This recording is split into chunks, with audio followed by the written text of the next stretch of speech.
Қазіргі уақытта қосымша Нұр-Сұлтан қаласында 14 жаңа науқас тіркелінді.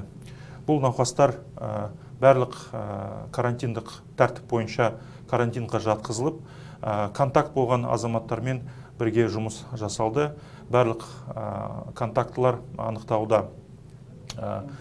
Санитарлық эпидемиолог стандарттар бойынша біздің азаматтар, қызметкерлер бүкіл қажетті жұмыс жүргізілуде.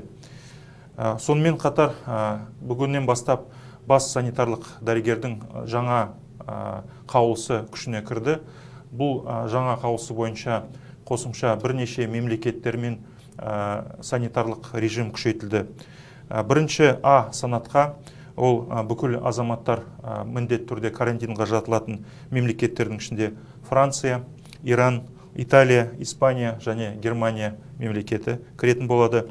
Бірінші Б санатқа Қытай, Корея, бүкіл Шенген аймақтағы мемлекеттер міндетті түрде үй карантинға жатқызылатын болады.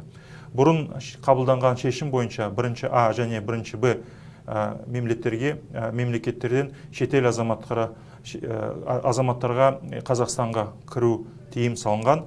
Бұл тек қана қазақстандық елге оралатын азаматтарға жаңа тәртіптер.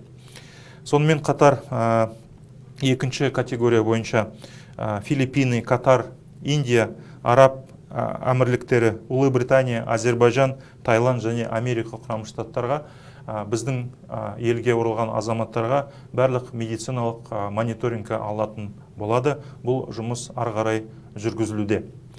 Сонымен қатар осы қаулысымен бойынша еліміздегі бүкіл медициналық ұйымдарда және әлеуметтік медициналық ұйымдарда, интернаттарда карантин басталады. Осы карантин бойынша бұл мекемелерге тек қана сол мекемелерде жұмыс жасайтын азаматтар кіргізіледі, басқа кісілер кіргізілбейтін болады. Сонымен қатар санитарлық дезинфекциялық режим күшейтіледі. Сонымен бірге медициналық мекемелерде фото, аудио съемкаға түсіруге қатам салынады.